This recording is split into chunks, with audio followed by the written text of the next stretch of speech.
వీక్షకులందరికీ నమస్కారం. జూన్ నెల 2వ తారీఖు దేవగురువైనటువంటి బృహస్పతి కర్కాటక రాశిలోకి సంక్రమణం చేయబోతూ ఉన్నారు. మిథున రాశిలో ఇప్పటివరకు ఆయన సంచరించి జూన్ 2వ తారీఖు నుండి సాధారణంగా అయితే మాసార్ధత కుజ గురుర్ ద్వాదశ మాసాని అన్నారు. అంటే గురుడు ఒక రాశిలో 12 మాసములు తన యొక్క సంచారాన్ని చేస్తారు. అసలు లెక్క ఏంటి అంటే మన పూర్వీకుల యొక్క బుర్ర ఎంత గొప్పది మీరు పరిశీలన చేయండి. గురువు మేషరాశి నుండి మొదలుపెట్టి మీనానికి వెళ్ళి మరలా మేషానికి వచ్చేటువంటి అంటే 12 రాశుల్లో ఎంతకాలం సంచారం చేస్తారు అంటే ఒక్కొక్క రాశిలో ఒక్కొక్క సంవత్సర కాలం పాటు ఉంటాడు ఆయన. 12 సంవత్సరాలు పడుతుంది అంటే మేషం నుండి మళ్ళా మేషానికి రావడానికి. ఇక్కడ సైంటిఫిక్గా కూడా మీరు అబ్జర్వ్ చేయండి, సూర్యుడి చుట్టూ గురుడు తిరగడానికి పట్టేటువంటి కాలం 12 సంవత్సరాలు. మన భూమి సూర్యుడి చుట్టూ తిరిగి రావడానికి ఎంత టైం పడుతుంది? 365 రోజులు టైం పడుతుంది. కానీ గురుగ్రహానికి ఎంత టైం పడుతుంది?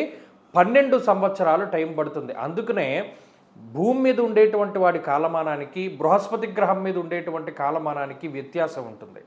ఇప్పుడు దేవగురువైనటువంటి బృహస్పతి కర్కాటక రాశిలో ఎంతకాలం ఉంటున్నారు? 12 మాసాలు ఉండాలి, అంటే 1 సంవత్సర కాలం పాటు ఉండాలి. కానీ ఈ సంవత్సరం ఏమవుతోంది? జూన్ నెల 2వ తారీఖు దగ్గర నుండి అక్టోబర్ 31 వరకు గురుడు కర్కాటక రాశిలో సంక్రమణం చేసి నవంబర్ 1వ తారీఖు దగ్గర నుండి జనవరి నెల 26వ తారీఖు వరకు సింహంలోకి సంక్రమణం చేస్తారు. మరలా జనవరి 26వ తారీఖు నాడు కర్కాటకానికి వచ్చి మళ్ళా జూన్ నెల వరకు కూడా ఆయన కర్కాటకంలో సంక్రమణం చేస్తారు. నిజానికి చెప్పాలి అంటే ఈ స్థితిని కొంత విపరీతంగా అభివర్ణించింది పంచాంగ సరళి అనేటువంటి గ్రంథం. ఏకస్మిన్ వత్సరే జీవే రాశిత్రయముపాగతే కునై సప్తకోటిభిః. అంటే ఒకే సంవత్సరం ముందు గురుడు 3 రాశుల్లో సంచరిస్తూ ఉంటే దానివల్ల ఈ భూమండలం మీద 7 కోట్ల పీనుగులు లేచును అనేటువంటి విషయం పంచాంగ సరళి అనేటువంటి గ్రంథంలో చెప్పారు. కాబట్టి అందుకనే మనకి ఇంధన సమస్యలు లేకపోతేనేమో ప్రకృతి వైపరీత్యాలు, యుద్ధ వాతావరణము, ప్రజలు ఇబ్బంది పడ్డము, ఇటువంటివన్నీ మొదలుపెట్టి ఏదో కొత్త వైరస్ వస్తుంది, హంటా వైరస్ అని ప్రచారం జరగడం, ఇవన్నీ కూడా ఏమిటి, దీనికి ఏంటి సంకేతం అంటే రాబోతూ ఉన్నటువంటి వైపరీత్యాలకి. కాబట్టి ఈ బృహస్పతి యొక్క మార్పు ప్రకృతి మీద ఏ విధమైనటువంటి ప్రభావాన్ని చూపెడుతుందో ఇండివిజువల్గా కూడా అదే రకమైనటువంటి ప్రభావాన్ని చూపెడుతుంది. ఆ విషయాన్ని ఈ వీడియోలో క్లుప్తంగా తెలుసుకుందాం. ఒక్కొక్క రాశి పైన గురుని యొక్క సంచార విశేషాలను మనం ఇప్పుడు చూద్దాం. మీనరాశి వారికి జూన్ 2వ తారీఖున మారేటువంటి దేవగురువు అయినటువంటి బృహస్పతి 5వ స్థానమందు తామ్రమూర్తిగా సంచారం చేస్తూ ఉన్నారు. ఎంతో కాలంగా తరలిరాద తనే వసంతం తన దరికి రాని వనాల కోసం అన్నారు. అంటే మనమే వసంతం దగ్గరికి వెళదాం అనుకున్నాం, అబ్బాయి అవ్వట్లా, శనేశ్వరుడు నెత్తి మీద కూర్చున్నాడు, రాహువు 12లో ఉన్నారు, మనం వెళ్ళలేకపోయాం.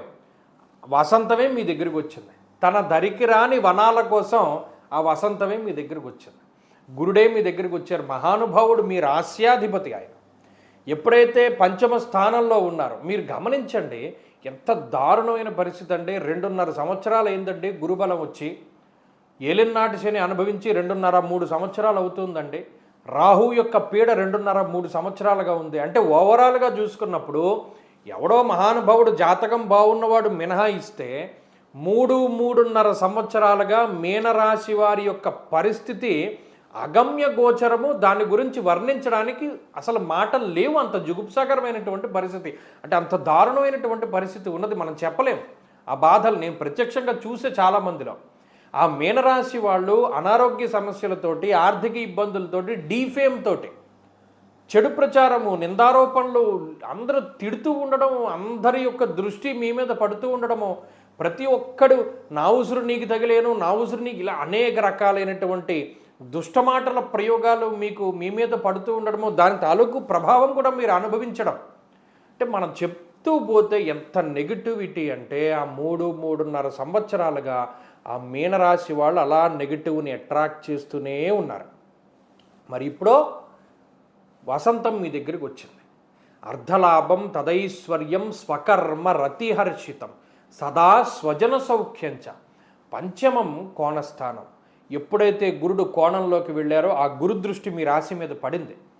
పడడం చేతనే చీకట్లు సూర్యుడు వస్తే ఏ విధంగా తొలగిపోతాయో అదే మాదిరిగా మీ జీవితంలో కష్టాలు, నష్టాలు, ఇబ్బందులు, సమస్యలు, అనారోగ్యాలు, అప్పులు, ఆర్థిక ఇబ్బందులు, ప్రాణాపాయ పరిస్థితులు అన్నీ తుడిచిపెట్టుకుపోతాయి. అంత గురుబలం అంత పాజిటివ్ ఎనర్జీ ఇస్తుంది. ఎంతంటే అర్ధలాభం, ముఖ్యంగా డబ్బు. మొదట సంపదని ఆకర్షిస్తాడు. సంపద అంటే సంతానానికి సంబంధించినటువంటి విషయాలు, అలాగే శుభ కార్యక్రమాలు, వివాహాది శుభ కార్యక్రమాలు, ఆరోగ్యము, ఐశ్వర్యము, ఇవన్నీ మీ దగ్గరికి వస్తూ ఉంటాయి. తదైశ్వర్యం. స్వకర్మరతి హర్షితం. చేసే పని నచ్చదు, నచ్చిన పని చేయలేము. గతంలో ఆ రకమైన పరిస్థితి ఉంటే ఏది తలుచుకుంటే అది చేయగలిగేటువంటి శక్తి సామర్థ్యాన్ని ఇస్తాడు. మహానుభావుడు ఎవరు? గురుగ్రహం. గతంలో చెప్పాను నేను, మీనరాశి వాళ్ళ పరిస్థితి నేనేమి చెప్పలేను, ఎంత తక్కువగా మాట్లాడుతూ ఉంటే అంతే మంచిది, కానీ ఎప్పుడూ రోజులు ఒకేలా ఉండవు, ఏదో ఒక రోజు వస్తుంది, మారుతుంది పరిస్థితి అని మనం చెప్పుకున్నాం. ఇప్పుడు ఆ సమయం వచ్చింది. కాబట్టి గురువు యొక్క మార్పు ద్వారా జీవితంలో ఉన్న దరిద్రం అంతా పోయింది. అంత మించిన మాట నేను చెప్పలేను. అంత పాజిటివ్గా ఉంటుంది. అది అనుభవించే కొద్దీ మీకే తెలుస్తుంది. గత 3.5 సంవత్సరాలు ఒక ఎత్తు, ఈ గురుడు మారిన తర్వాత ఒక ఎత్తు ఫలితం. మీరు కామెంట్ పెడతారు, ఎస్ ఆ మార్పు మేము చూసాము, జూన్ 2 రాకముందే చూసాము, గురుడు మారకముందే మంచి జరిగింది, ఆ కామెంట్ కూడా పెడతారు మీరు. కాబట్టి మంచి స్వర్ణయుగం, నేను దాన్ని మించి చెప్పలేను.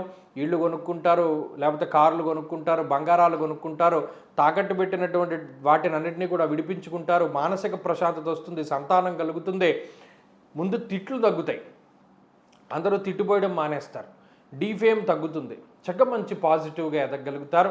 అంత ఐశ్వర్యాన్ని మీరు ఆకర్షిస్తున్నారు. విశ్వంలో ఉన్నటువంటి సమస్త ఐశ్వర్యాన్ని ఇంకా అంతమించిందే ఉంది.